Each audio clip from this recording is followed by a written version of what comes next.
नमस्कार साथियों, मैं हूं आपका मित्र आलोक कुमार श्रीवास्तव। आज ये लाइव आने का एक विशेष कारण है, सभी लोगों को एक इन्फॉर्मेशन शेयर करना है कि 29 जुलाई को हम लोगों ने डिसाइड किया है कि मेरिट वाले लोग सरकार से मांगों को रखेंगे और जो भी हमारी समस्याएं हैं सरकार ने जिस तरीके से हम लोग को मेरिट में रहते हुए भी समझिए कि हमारे मेरिट को खत्म कर दिया गया। तो मैं चाहूंगा कि सारे लोग जितना ज्यादा से ज्यादा जो लोग मेरिट में क्वालिफाइड हैं वो सभी लोग आइए 29 जुलाई को और अपने अधिकारों से सरकार को कराइए कि सरकार खुद विज्ञापन निकाला था कि 37,000 सीटें हैं, 37,000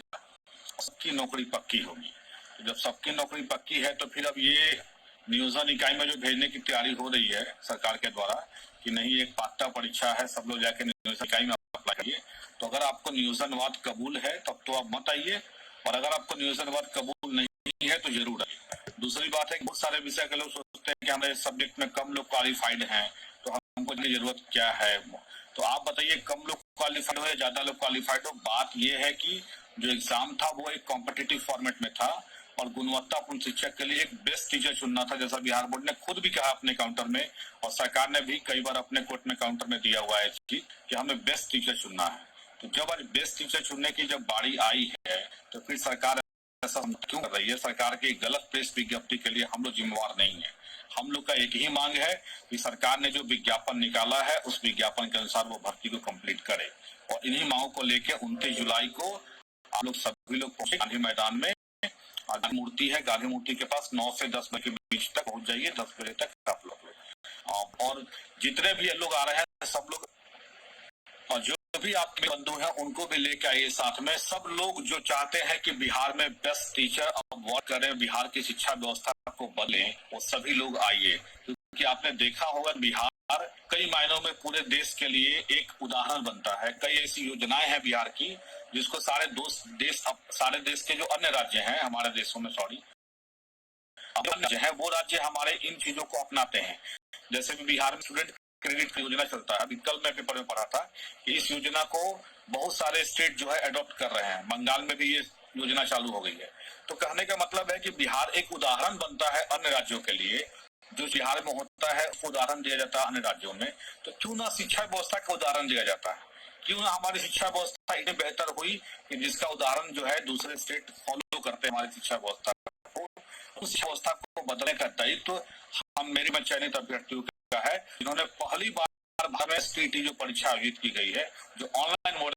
अन्य जो एसटीईटी या टीईटी होती है वो ऑफलाइन मोड में होती है, ये पहली बार ऑनलाइन मोड में टीईटी आयोजित की गई, नॉर्मलाइजेशन लगाया गया और इन सारे एग्जाम को हम लोगों ने कितने बार फेस किया। 28 जनवरी को हमने फेस किया, फिर सेंटर पर डिजिटल हुआ, एग्जाम 20 फरवरी को हुआ, फिर उसके बाद आपने देखा कि ऑनलाइन एग्जाम कंडक्ट कराया गया, बिहार बोर्ड ने पूरे एग्जाम को रद्द कर दिया और एग्जाम ऑनलाइन कराया गया आपको 9 सितंबर से 21 सितंबर तक कराया गया और फिर उसके बाद 106 कैंडिडेट के लिए एग्जाम का रिजल्ट को रोक दिया गया और दिन उनका एग्जाम हुआ 4 अप्रैल को और फिर एक एग्जाम का रिजल्ट आया। आप बताइए 4 बार जो एग्जाम कंडक्ट कराया जा रहा है उसके बाद गवर्नमेंट को ये पता नहीं है कि ये एग्जाम जो है कॉम्पिटिटिव है, कि ये एग्जाम एलिजिबिलिटी है। तो इन चीजों से मीडिया को अवगत कराना है, क्योंकि मीडिया अभी तक हमकी बातों को समझ नहीं पा रही है कि इसमें मामला क्या है। आज तक ने एक बार अच्छा कवरेज दिया था इन सारी बातों को लेकर, लेकिन उसके बाद अन्य जो मीडिया है, मीडिया हाउसेस को ये पता नहीं है या हो सकता है कि वो पता होने के बावजूद भी सरकार का साथ दे रहे हैं।